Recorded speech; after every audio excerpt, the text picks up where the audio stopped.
Malaysia sedikit lagi resmi berstatus negara maju, pendapatan warga 250 juta per tahun. Nah, padahal dulu warga Malaysia ini banyak yang kuliah, bersekolah di negara kita, teman-teman. Tetapi sekarang kenapa mereka ini jauh lebih maju daripada Indonesia? Padahal kan Indonesia ini alamnya jauh lebih kaya, teman-teman. Apel saja, karena menteri-menteri yang wamen-wamen ini nggak ada gunanya kok, terlalu banyak begini.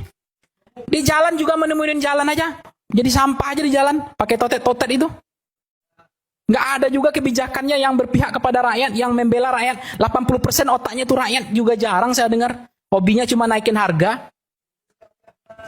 Jadi menurut saya memang apa yang disampaikan itu soal tadi rampingkan kabinet, menurut saya itu logik dan bisa diterima akal sehat. Profesor Gemma Guryadi secara tegas mengatakan kalau harapannya terhadap negara ini sudah nol. Bagi beliau, sistem negara tidak akan bisa diubah secara instan, bahkan untuk 100 tahun ke depan. Menurutnya, sejak awal kemerdekaan, fondasi struktural negara kita memang udah didesain sedemikian rupa agar mudah dieksploitasi demi kepentingan asing. Beliau bahkan memberikan contoh nyata betapa sulitnya pemerintah kita untuk mengambil alih penuh Freeport, bahkan mengusir perusahaan minyak asing secara total pun kita nggak bisa. Dan pernyataan yang mengejutkan ini disampaikan langsung oleh dirinya di podcast Curhat Bang Densu. Wah, ngeri juga ya, Ri. Tapi maksud dari pernyataan Prof. Gemma itu sebenarnya dalam konteks apa sih? Kenapa beliau melihat sikap pejabat kita itu kayak nggak akan pernah bisa berubah? Konteksnya itu masalah bottom up, Rin. Prof. Gemma menilai masalah terbesar bangsa ini bukan cuma dari elit atas, tapi dari mentalitas masyarakat bawah sendiri yang sudah terbiasa abai aturan. Nah, ketika orang-orang di bawah ini naik kelas secara sosial dan terpilih menjadi pemimpin atau anggota DPR, mereka otomatis membawa culture yang buruk yang sama dalam pemerintahan. Makanya beliau merasa sikap pejabat gak akan pernah bisa terganti selama budaya dasar dari masyarakatnya belum dibenahi total. Kalau situasinya dinilai dari hopeless atau tanpa harapan kayak gitu, terus jalan keluarnya apa dong buat kita sebagai masyarakat biasa? Solusinya cuma satu, Rin. Adapt to survive. Beradaptasi untuk bertahan hidup. Beliau menyarankan agar kita jangan menaruh harapan yang terlalu tinggi pada pemerintah, supaya nggak berakhir sakit hati. Jalan terbaik adalah fokus berjuang mandiri, kerja keras untuk menghidupi diri sendiri, dan cari cara terbaik untuk tetap survive di tengah kondisi sistem yang ada sekarang. Gimana menurut kamu?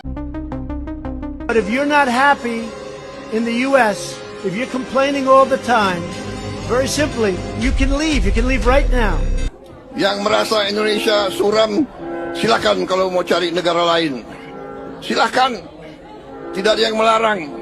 Gali emas di lahan sendiri, 2 warga terancam 5 tahun penjara dan denda 100 M. Ini menarik nih. Masa gali tanah sendiri masuk penjara? Kalau nemu emas aja masuk penjara, apalagi nemu embah. Netizen juga langsung emosi. Kalian aja yang komen, aku suka kasar kalau ngetik soalnya. Rakus banget sih jadi pemerintah. Ya, dijajah pemerintahan sendiri. Tapi ini gimana ceritanya? Saya sama cek Kompas dan Viva. Ternyata ini kejadiannya di Kabupaten Sukabumi. Ada 2 orang ngegali tanah pribadi. Dan ternyata banyak emasnya di dalam situ. Nah, Kapolres Sukabumi bilang kalau itu termasuk penambangan ilegal karena nggak ada izin usaha pertambangan. Langsung disita tuh, ada 33 karung hasil galian dan peralatan yang seadanya banget sebenarnya. Kayak hammer dengan mata bor yang cuma sebiji doang. Terus senter kepala ada 2 sama sarung tangan. Bener-bener modal yakin aja nih kayaknya. Kapolres Sukabumi bilang ini bukan cuma ngerugiin negara, tapi juga bisa ngebahayain masyarakat dan ngerusak lingkungan sekitar. Makanya para pelaku kena UU nomor 3 tahun 2020 bisa kena hukuman maksimal 5 tahun penjara dan denda 100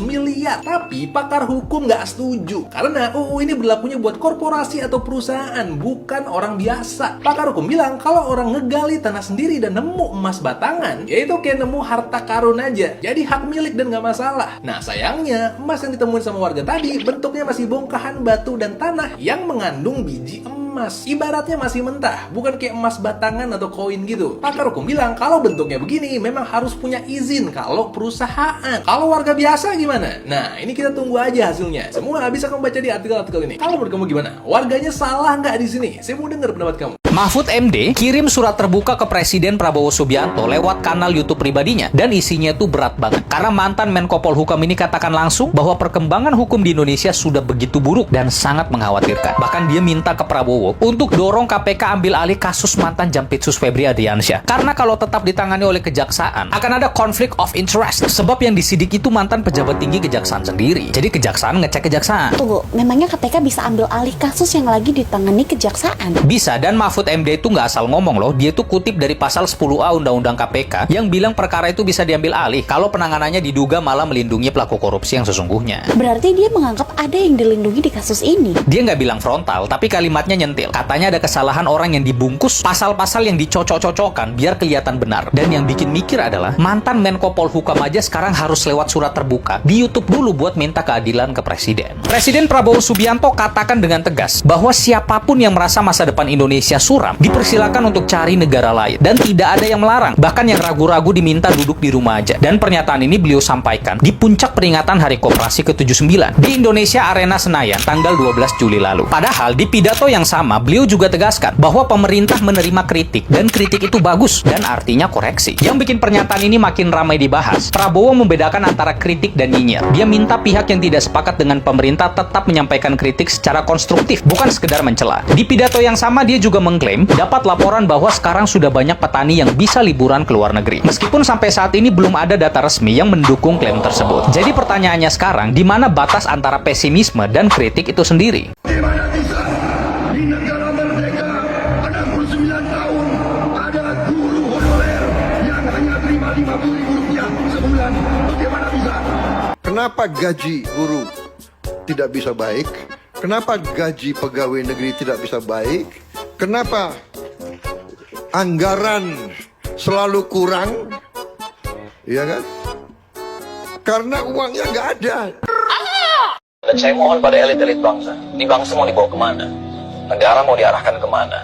Ya, jadi jangan sampai rakyat hanya menjadi objek dari permainan elit-elit politik. Di tengah itu kita mendengar ada berita yang sangat menyedihkan, bahkan kita juga sulit untuk mengungkapkan.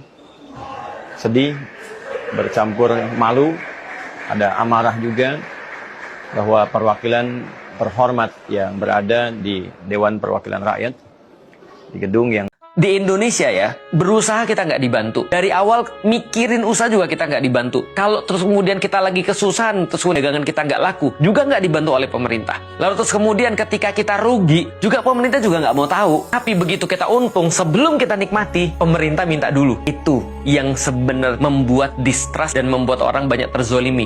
Itu mengapa mungkin banyak yang relate banget ketika Rasulullah Shallallahu Alaihi Wasallam menyampaikan tidak akan masuk surga para penarik pajak. Kenapa? Harusnya negara nggak cuma bergantung pada pajak. Kalau sekarang 85% itu dari pajak, harusnya negara lebih terhormat daripada itu. Aku mau nunjukin satu aja. Nggak usah banyak-banyak, kita nggak usah membahas pendapatan negara di dalam Islam. Kita nggak usah membahas bagaimana Umar bin Khattab itu dulu ngasih per orang itu bisa sampai jutaan. Per orang loh, per kepala dikasih jutaan untuk sebagai sebuah sebagai sebuah bantuan bagi mereka. Tiap orang di masa Umar dikasih jutaan. Kita nggak usah bahas itu. Oke, kita bahas Amerika aja. Amerika negara yang mungkin kita tahu nggak layak dijadikan sebagai panutan, tapi teman-teman tahu dia berhasil untuk pendapatan memonetisasi dari sekedar sport olahraga aja. Itu aku iseng-iseng dapat sekitar total 16.000 triliun itu pendapatan dari sport dan semua industri yang terkait dengan sport itu, baik dari rekreasinya, baik dari terus kemudian industri sportnya sendiri, merchandise dan segala macam, itu sampai 16.000 triliun. Sementara target pendapatan pajak Indonesia 2.000 triliun maybe, atau berapa nanti coba dicek ya. Tapi yang jelas sedih banget sih. Kita punya banyak sumber daya alam padahal.